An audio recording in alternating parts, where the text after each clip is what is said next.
Hello and welcome to the I Hate Drums podcast with me, Mark, your teacher for this series. We're going to continue working through lesson 3 in the book Intermediate 1. This is a book I've written at a grade 3 level, and you can find it on my website, www.ihatedrums.co.uk. It's available as a paperback or an ebook.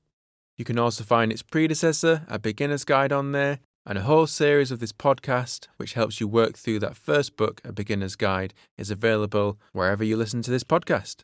Just go back to the start. The next element of our Groove Extras chapter looks at adding snare drum hits to new positions of an eighth note groove. And this is going to be the E and the A position. So when we're thinking in 16th notes, 1 E and A, 2 E and A, we don't normally add snare drum hits to the E or the A. We're often just landing with those hi-hat hits on a number or an and. That's about to change. So let's look at these two new positions, starting with the E. So by the E, I mean every single time you count E in 1 E and A, 2 E and A, 3 E and A, 4 E and A, we're going to be throwing in the snare drum on those points. Now, to begin with, in exercise 3.6, we're just going to do an eighth note pattern on the hi-hat, so 1 and 2 and, but we're going to hit the snare drum on all those E points. And the overall rhythm that we're going to end up with is going to be 1 E and, 2 E and, 3 E and, 4 E and. So let's give that a try. Here we go. 1, 2, 3, 4.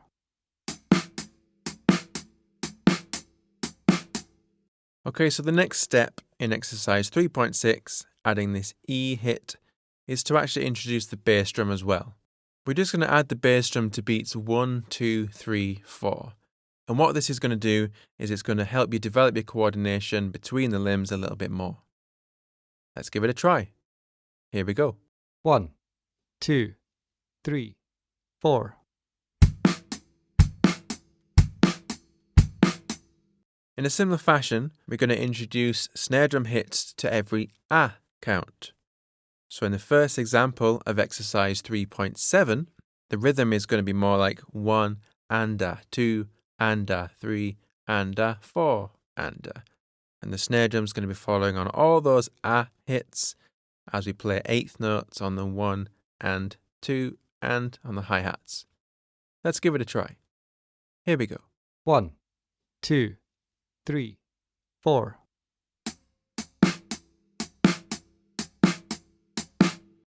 Okay, great. Once again, the next step here is to add the bass drum onto beats 1, 2, 3, and 4.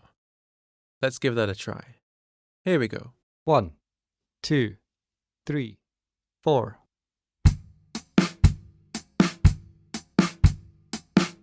So those two exercises are the initial building blocks in order to add these hits within a groove context. On page 32, we have exercise 3.8, and that's where we start adding these two elements to our grooves. We're actually going to start with the A position first. In the second bar of exercise 3.8, we have a groove very similar to the first bar. So in the first bar, we just have the bass, snare, falling on 1, 2, 3, 4. And all we're adding to this is the snare drum on the A of 2 in that second bar. So we're going to end up with a rhythm that's going 1 and 2 and Da 3 and 4 and. Let's give that a try. Here we go. 1, 2, 3, 4.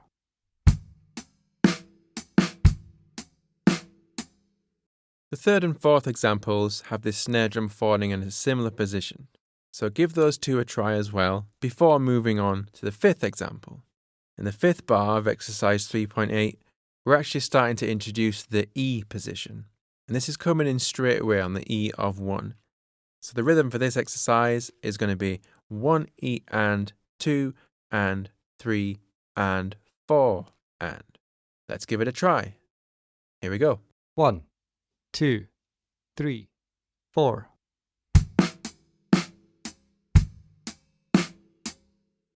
In the eighth bar of this exercise, we have both the E and the ah hits in this groove. And the rhythm of this is going to sound like 1 E and 2 and 3 and 4 and. Let's give that a try. Here we go. 1, 2, 3, 4.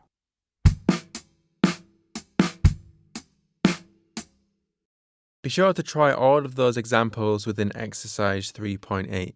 It's important that you get comfortable with these E and ah strikes falling in various positions within the bar. In exercise 3.9, you'll find exactly the same positions for those E and ah strikes, the only difference being that more bass drums have been added to these grooves.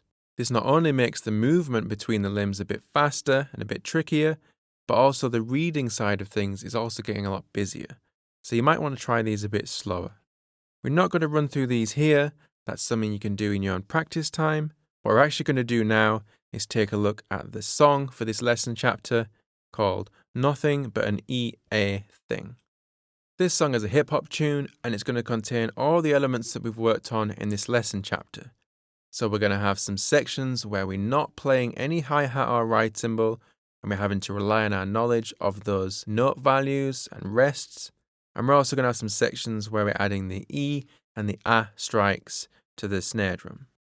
There are no repeats within this piece whatsoever, so you're just going to start from the top and play straight through to the end.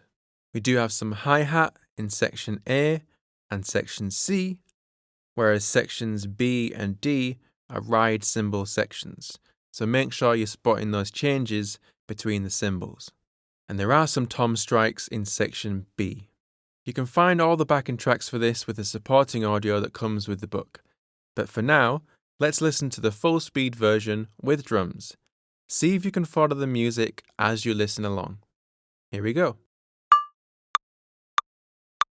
1, 2, 3, 4.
Something you might have noticed whilst listening along to that song is that the bass drum snare drum part ties in quite heavily with the bass guitar part.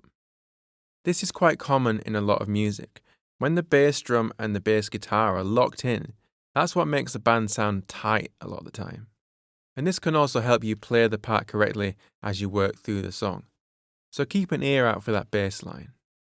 So give that song a try, pages 34 and 35. It's one of my favourites in the book actually, I quite like playing that one. If you feel like letting me know how you're getting on with that, you can always upload an unlisted video to YouTube and send me a link through my Instagram or through YouTube, however you fancy, and I'll take a look. I'd love to see how you're getting on. But until next time, enjoy!